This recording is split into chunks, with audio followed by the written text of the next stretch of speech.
पिछले 12 सालों में हम आज भी उन्हीं समस्याओं को लेकर घूम रहे हैं जिन समस्याओं को 2014 में लेकर घूम रहे थे। जैसे ही इनकी सरकार जाएगी वैसे ही अडानी अंबानी के ऊपर गाज गिरेगी। जाहिर सी बात है गिरेगी। क्यों गिरेगी?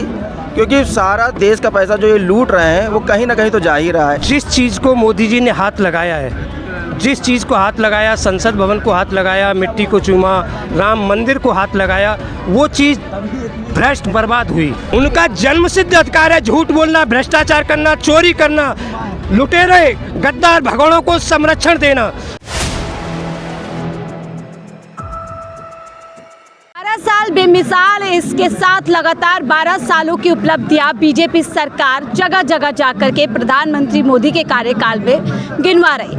इस बीच बड़ा बयान अमित शाह ने दे दिया है। वो कह रहे हैं कि अब जो 12 साल का मोदी जी का कार्यकाल रहा है वो अद्भुत रहा है और जब भी इतिहासकार इतिहास लिखेंगे तो दो इतिहास लिखेंगे, एक 12 यानी 2014 से पहले का इतिहास और एक 2014 के बाद का इतिहास। अमित शाह एक के बाद एक कई चीज़ें गिनवा रहे हैं और बाकायदा दावे कर रहे हैं कि कैसे 2014 के बाद भारत के अंदर विकास ही विकास हुआ है। 70 करोड़ लोगों की जिंदगियां मोदी सरकार में बदल दी गई है तकनीक के सहारे। तो वहीं दावा किया जा रहा है कि कल्याणकारी नीतियों का पूरी तरीके से भंडार 2014 के बाद देश की जनता को दिया गया है। इस समय जंतर मंतर में पहुंचे बैठे हैं और आपको पता है कि पहले ही किस तरीके से देश की जनता तमाम बड़ों मुद्दों को लेकर के इस समय सड़क पर है। मेरे आसपास तमाम युवा हैं, तमाम वो कह सकते हैं आप लोग वो लोग हैं जो इस समय देश की व्यवस्था को लेकर के चिंतित है। उनसे बातचीत करेंगे और समझेंगे क्या वाकई में 2014 के पहले का इतिहास ऐसा इतिहास था जिसको अब 2014 के ऊपर भारी पड़ेगा। शुरुआत आप ही से करूँ, क्या नाम है आपका? मेरा नाम पवन पटेल है और मैं लखनऊ का रहने वाला हूँ। तो पवन जी क्या कहेंगे, पहले तो ये बताइए 12 साल बेमिसाल बताया जा रहा है, आपको 12 साल कैसे लगता है? अगर मैं 12 साल की बात करूं मोदी जी के, तो मैं स्टेप बाय स्टेप आ रहा हूं। जब मोदी जी 2014 में दिल्ली गुजरात से आए हमारे वाराणसी, तो उन्होंने कहा माँ गंगा ने हमें बुलाया है, माँ गंगा के हम बेटे हैं। आज 12 सालों के बाद गंगा जी की स्थिति क्या है? क्या गंगा यमुना की सफाई हो गई है? उन्होंने नमामि गंगा योजना के तहत कई करोड़ रुपए फूके, लेकिन आज भी हमारी गंगा माता जिनकी हिंदू धर्म में पूजा की जाती है वो भी प्रदूषित है। दूसरी बात, उस समय स्लोगन दिए गए, बहुत हुई महंगाई की बार, अब की बार मोदी सरकार, बहुत हुआ भ्रष्टाचार, अब की बार मोदी सरकार, डॉलर बढ़ेगा, रुपया बढ़ेगा, डॉलर गिरेगा, कई चीज़ें आई। लेकिन क्या आज 12 सालों के बाद हमारी देश की जनता महंगाई, भ्रष्टाचार, बेरोजगारी से परेशान नहीं है? यहाँ तक कि हमारे देश के यूथ जिनको पढ़ाई करनी है, जो पढ़ाई करना चाहते हैं, वो यहाँ बैठे हुए हैं अपनी मांगों को लेकर। इससे ज़्यादा 12 साल में और क्या विकास हुआ है? 12 सालों में प्रधानमंत्री जी बड़ा ढिंढोरा पीटते हैं कि उन्होंने उज्ज्वला गैस लाई, जिसमें उज्ज्वला गैस के तहत पहले 12 सिलेंडरों पर लोगों को सब्सिडी मिलती थी, जिनको घटाकर 9 किया गया। अब उन सिलेंडरों की संख्या 4 है। लेकिन उनके विधायकों के बारे में सुनेंगे जो आजकल रात्रि में चौपाल लगा रहे हैं उत्तर प्रदेश के गाँवों में जाकर, तो वो उज्ज्वला और शौचालय के नाम पर आज भी 12 सालों के बाद वोट मांग रहे हैं। इन 12 सालों की सच्चाई ये है कि पेपर लीक हुए 80 से ज़्यादा, बीते कुछ ही सालों में पेपर लीक हुए। महंगाई चरम पर है, हमारा जो भारतीय रुपया है वो अपने सबसे निचले स्तर पर है। मोदी जी उस समय कई बयान देते थे रुपया को लेके कि जब देश का रुपया बढ़ता है तो प्रधानमंत्री का ये हो जाता है, वो हो जाता है। यहाँ तक कि अमेरिका ने हमारे 3 नाविकों की हत्या कर दी, लेकिन वही प्रधानमंत्री जी जो अपने आप को विश्व गुरु 56 इंच न जाने क्या क्या बोलते हैं, वो अमेरिका के खिलाफ एक ट्वीट तक नहीं लिख पाए। और तो और जी सम्मेलन में जब गए तो ट्रंप से हाथ मिलाते हुए नजर आ रहे हैं। तो ये 12 सालों में विकास क्या है? आप कोई 2 उपलब्धियां बताइए। आप कह रहे हैं इतिहासकार ये भी लिखेंगे इतिहास में जब लिखेंगे? बिल्कुल लिखेंगे। जो बीजेपी अपना इतिहास तैयार कर रही है, अगर वो लिखेगी तो वो तो सब अच्छी अच्छी चीज़ें लिखेगी। जिस तरीके से बीजेपी ने आज सारी संस्थाओं को खरीद रखा है, हमारी मेन स्ट्रीम मीडिया अपना वो भूल करके बीजेपी की चाटुकारिता में लगी है। यहाँ तक कि बड़ी बड़ी सरकारी एजेंसियाँ भी लोग बोलते हैं कि बीजेपी के लिए काम कर रही है। तो जब अपना वो इतिहास लिखेंगे तो लिखने को तो कुछ भी लिख लें, लेकिन हमेशा क्यों इतनी बड़ाई कर रहे हैं कि 2014 का इतिहास जो है स्वर्ण अक्षरों में लिखा जाएगा, गोल्डन एरा में रहेगा। 2014 का इतिहास अगर देखा जाए, जब से बीजेपी आई तो उसने केवल हमारे समाज को तोड़ा है, यही उनका सबसे बड़ा काम है। आरएसएस के कार्यालय जगह जगह बन गए हैं। भारतीय जनता पार्टी का जो चंदा था वो 2014 के पहले कितना होता था आंकड़ों में मुझे पता नहीं है, लेकिन वो बढ़कर अब 10,000 करोड़ से ज़्यादा हो गया है। जब कांग्रेस जितना 70 सालों में अपना नहीं कर पाई, इन्होंने पिछले 12 सालों में कर लिया। हाँ, इतिहास लिखा जाएगा कि पिछले 12 सालों में, मोदी सरकार के 12 सालों सालों में उनका संगठन मजबूत हुआ है। उन्होंने ऐसी सेना तैयार कर ली है लोगों को झूठ बोल बोल कर, जिनको सच्चाई दिख नहीं रही है। उन पे जो हमारी मीडिया है वो भी बिकी हुई है, और अपने उनके जो बीजेपी के ऑफिसेज हैं वो हमारे देश के हर एक जिले में आ गए। यही उपलब्धि है, यही उपलब्धि है सबसे बड़ी। और उन्होंने खान क्या पूरी तरीके से धुआं है, क्या पूरी तरीके से झूठ है? जो पिछले 12 सालों से वो झूठ बोलते आ रहे हैं वही झूठ बोल रहे हैं। कुछ लोग ऐसे भी हैं जो ये बोल देते हैं कि अभी नहीं हो रहा है, कांग्रेस के टाइम पर भी ऐसा होता था। अरे भाई, हम मोदी जी को 2014 में क्यों लेके आए थे? क्योंकि कांग्रेस वाले गलत कर रहे हैं। मोदी जी उस समय बोलते थे कि जो गांधी परिवार है वो अपने नामों पर सारी योजनाएं शुरू करता है। जब ये गुजरात में स्टेडियम बना तो उन्होंने अपने नाम पर स्टेडियम खोल दिया। अब मोदी जी चाहते सचिन तेंदुलकर जी, जिनको गॉड ऑफ क्रिकेट कहा जाता है, उनके नाम पर स्टेडियम खोलते। यानी इनके नाम पे तो राशन की किट भी जो है बांटी जा रही है। सीधे सीधे बात ये बोली जाए कि पिछले 12 सालों में हम आज भी उन्हीं समस्याओं को लेकर घूम रहे हैं जिन समस्याओं को 2014 में लेकर घूम रहे थे। गंगा यमुना की कोई सफाई नहीं हुई है, स्टूडेंट बेरोजगारी, भ्रष्टाचार, इन सब सबसे बड़ी उपलब्धि 2014 के बाद पीएम मोदी। सबसे बड़ी उपलब्धि यही है कि उन्होंने समाज को बांट दिया है। अब समाज का वर्ग एकत्रित होकर, लेकिन सबका साथ सबका विकास का नारा दिया था। ये केवल बोलने के लिए है। भारतीय जनता पार्टी हमेशा लोगों को भाषा, खान पान, पहनावे, अलग अलग विचारों के नाम पर बांटती हुई नजर आती है। उसका मेन रीज़न ये है कि जब तक लोग अलग अलग चीज़ों में बटे रहेंगे वो एकत्रित होकर चीज़ें नहीं समझ पाएंगे कि असल में पॉलिटिक्स का मतलब शिक्षा, स्वास्थ्य व्यवस्थाएं हैं। यानी कि कुछ इतिहास में लिखने के लिए मोदी सरकार का बचा नहीं है आपके हिसाब से। आपसे भी बात कर लेती हूँ, वापस आऊंगी आपके सामने। इतिहास के बारे में बोल रहे हैं, 2014 के बाद बहुत कुछ हो गया। आपको क्या क्या नजर आता है 2014? मैं अमित शाह की इस बात का समर्थन करता हूँ। क्यों करता हूँ? उसका कारण है कि वो स्वर्णिम इतिहास लिखा जाएगा बीजेपी और आरएसएस का। क्योंकि 2014 के बाद से जितना भ्रष्टाचार इन्होंने किया है उसकी शायद अगर इतिहास में लिखा जाएगा तो सबसे अधिक इन्होंने ही किया है। हर जितनी भी नियुक्ति होती है, हर एक नियुक्ति में ही पैसा चाहिए, धांधलेबाजी। अब आप देख लीजिए, हम जिस समस्या से हैं, यूपी पीजीटी में 35-35 लाख रुपए चला, यूपी पुलिस में 35-35 लाख रुपए चला। कहाँ गया पैसा? ये आरएसएस भगवान राम को भी नहीं छोड़ा। भगवान राम को भी नहीं छोड़ा। 200 किलो चांदी, एक सोने की ईंट। भैया, बीजेपी के ही अच्छे दिन आए। जो अच्छे दिन का नारा इन्होंने दिया था, और जो 15-15 लाख रुपए की बात की थी, वो 15 लाख करोड़ कोई राजेश लेके भाग रहा है, कोई और लेके भाग रहा है, कहीं नीरव मोदी भाग रहा है। तो इन लोगों के अच्छे दिन आए हैं, तो इनका इतिहास तो स्वर्णिम है ही। तो जो कहते थे हिंदू खतरे में है, क्या आप वाकई में हिंदू खतरे में है जब ऐसे दान में भी लूट मचने लग गई? ऐसे अमीर हिंदू खतरे में है जो इनके द्वारा अमीर हुए हैं, वो अवश्य खतरे में है। क्योंकि जैसे ही इनकी सरकार जाएगी वैसे ही अडानी अंबानी के ऊपर गाज गिरेगी। जाहिर सी बात है गिरेगी। क्यों गिरेगी? क्योंकि सारा देश का पैसा जो ये लूट रहे हैं वो कहीं ना कहीं तो जा ही रहा है, जो एक गड्ढा तैयार हो रहा है। बीजेपी का इतिहास 14 के बाद लिखा जाएगा, तो आपको कौन कौन सी बातें लगती है जो इनके इतिहास में लिखी जाएगी? इनके इतिहास में सबसे बड़ी उपलब्धि ये होगी कि ये भ्रष्टाचार में नंबर 1 है। देश आज़ादी के बाद से सबसे नंबर 1 पर भ्रष्टाचार। आंगनबाड़ी जैसे, जिन्होंने भगवान राम को भी नहीं छोड़ा, जिन्होंने भगवान राम को भी नहीं छोड़ा, वो उनकी धोती बेच के खा जाए।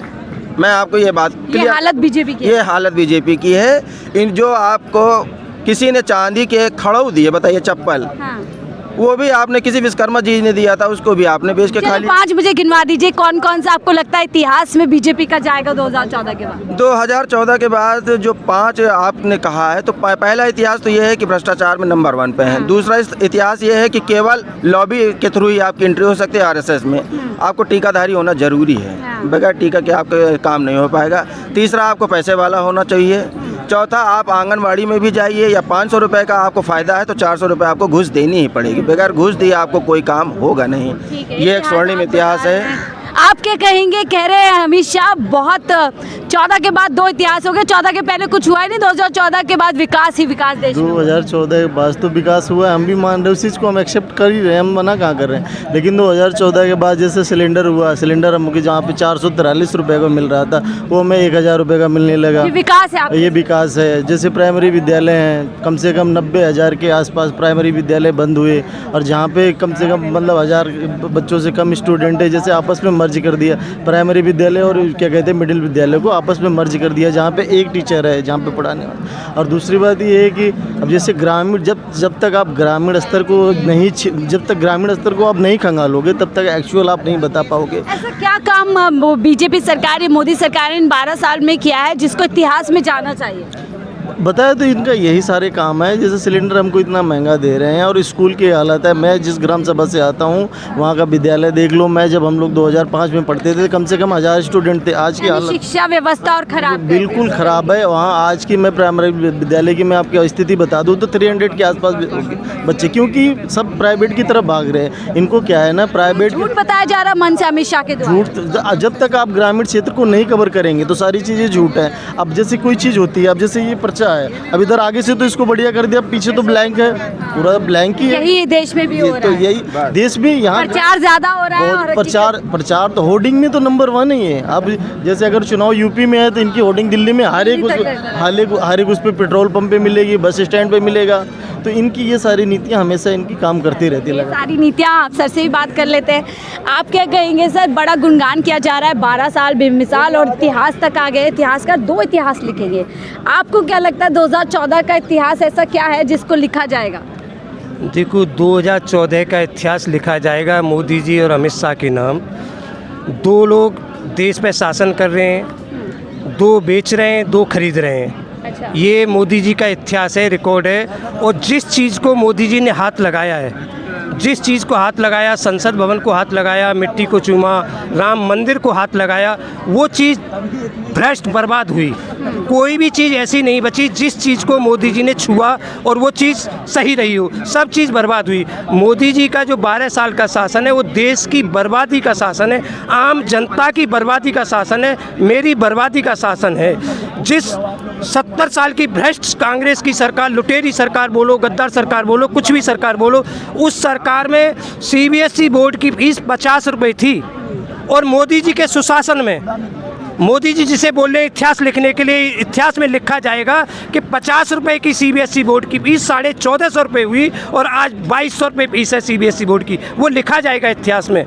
जिस मनरेगा का, जिस जन योजनाओं का मोदी जी विरोध करते, आज उन योजनाओं को लूट के खा गए, भ्रष्टाचार करके खा गए। 81 करोड़ों को राशन दे रहे हैं मोदी जी, 5 किलो राशन दे रहे हैं और बोलते हैं हमने 25 करोड़ लोगों को गरीबी रेखा से दूर किया। 70 करोड़ लोगों के जीवन बदल दिया मोदी सरकार ने। वही तो मैं कह रहा हूँ, 25 करोड़ लोगों को राशन दे रहे हो, गरीबी रेखा से दूर किया है। मोदी जी वायदा करते हैं और इतना वायदा कर रहे हैं कि जितना लोगों को दिया है उससे ज़्यादा एडवर्टाइजमेंट में पैसा बांट दिया, दिन रात होल्डिंग पे। और 81 करोड़ को राशन दे रहे हैं। फिर देश की GDP क्या है, इस देश का क्या है भविष्य, क्या है फ्यूचर? राम मंदिर को, जिस मंदिर के मोदी जी ने सरकार सुप्रीम कोर्ट के ऊपर आधार पर ट्रस्ट बनाया, उस सुप्रीम कोर्ट को इन्होंने साइड पे लगाते हुए आज राम मंदिर का क्या हाल है? भ्रष्टाचारियों को बचाने के लिए SIT गठित की और जो भ्रष्टाचार कर रहे हैं उनके ऊपर FIR दर्ज नहीं हुई। और FIR दर्ज हुई किसके हुए? जो कुछ भी नहीं है, जीरो है, उनके ऊपर अभी भी बचाया जा रहा है। एक तो चोरी की गई और बस से सीना चोरी कर दिया। सारे जो भ्रष्टाचारियों को बचाया जा रहा है। मोदी जी का एक ही उद्देश्य है, भ्रष्टाचार करो, मेरे साथ रह के करो, बड़ा करो और बार बार करो। लेकिन वो तो कहते थे ना खाऊंगा ना खाने दूंगा। मैं वही तो बोल रहा हूँ, मोदी जी का रिकॉर्ड है ये। मोदी जी बार बार बोलते हैं कि पूरा बड़ा भ्रष्टाचार करो, जोर से करो, बार बार करो, मेरे साथ रह के करो। आज सारे भ्रष्टाचारी 2G गोला हो, कोयला घोटाला हो, मुख्यमंत्री हो, बिहार हो, महाराष्ट्र हो, छत्तीसगढ़ हो, मध्य प्रदेश हो, राजस्थान हो, बंगाल हो, कहीं का भी हो, आसाम का हो, सारे भ्रष्टाचारी मुख्यमंत्री बने हुए हैं, राज्यपाल बने हुए हैं, मंत्री बने हुए हैं, MP बने हुए हैं, राज्यसभा के मेंबर बने हुए हैं। छगन भुजबल से लेके अजित पवार जी चले गए, उनको लेके नीतीश जी को लेके, आसाम हेमंत बिस्वा शर्मा ले लो, जो बंगाल के नए मुख्यमंत्री बने अभी, जिनको बोलते थे जेब भरम। कोई भी ऐसा एक बता दो जो भ्रष्टाचारी जिनके ऊपर मोदी जी ने आरोप लगाया हो और वो मुख्यमंत्री न बना हो, राज्यसभा से MP न बना हो। कड़ी में भगवान राम के मंदिर को भी नहीं छोड़ा। भगवान राम मंदिर तो उनका घर का मंदिर है, अपना मंदिर है, वो राम जी को लेके आए। हम लोगों को ऐतराज नहीं होना चाहिए। अगर मैं अपने घर में कोई चीज़ लेके आऊँगा तो मेरा उस पर अधिकार है पूर्ण। मैं कुछ तो आस्था का मामला बताते थे ना। अरे भगवान राम तो उनके घर के उंगली पकड़ के लेके आए थे ना, उंगली पकड़ के लेके आए, तो वो क्या करेंगे उनका भगवान राम जी का? उन्होंने घर बनवाया, मंदिर बनवाया तो अधिकार हो गया। उनका जन्म सिद्ध अधिकार है झूठ बोलना, भ्रष्टाचार करना, चोरी करना, लुटेरे गद्दार भगोड़ों को संरक्षण देना। मोदी जी ने ऐसा बता दो मुझे, अगर किसी ने बलात्कार किया, महिलाओं के साथ अत्याचार किया, लूटपाट की, चोरी की, डकैती की, बैंक लूटे, जंगल लूटा, पानी लूटा, जो मोदी जी के साथ नहीं है, चाहे वो बिजनेसमैन हो, चाहे आम जनता का आदमी हो, चाहे नेता हो, राज्यपाल हो, मुख्यमंत्री हो, एमएलए, एमपी, कोई भी हो, सारे मोदी जी के साथ हैं। भ्रष्टाचारियों के संरक्षक मोदी जी, भ्रष्टाचारियों के संरक्षक अमित शाह जी, ये भ्रष्टाचारियों के समर्थक हैं। हम जहाँ बैठे हैं, जिस काम के लिए बैठे हैं, ये कितने टाइम से लंबा भ्रष्टाचार हो, छोड़ेंगे नहीं, किसी को छोड़ेंगे नहीं। हुआ क्या? शिक्षा मंत्री की तारीफ करने लगे थे, वो छत्तीसगढ़ का सचिव बना दिया। इनके यहाँ जो गलत काम करता है ना, जितना बड़ा गलत काम करेगा, जितना गालीबाज होगा, जितना चोर होगा, उसका प्रमोशन होगा मोदी जी के यहाँ। तो क्या यही सब कुछ इतिहास में जाएगा? मोदी दिल्ली का इतिहास है।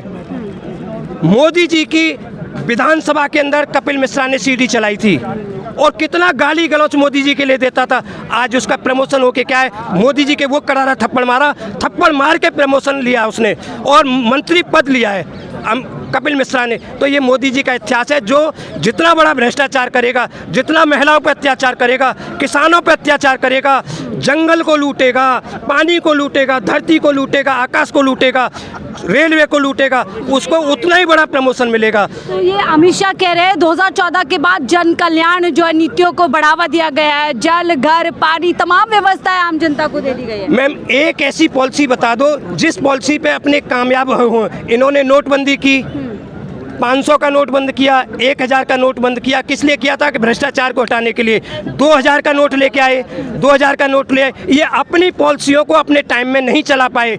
जितने के 2000 के नोट चलाए थे इन्होंने, उससे ज़्यादा इन्होंने करप्शन किया उनकी छपाई में, फिर उनको बंद करने में।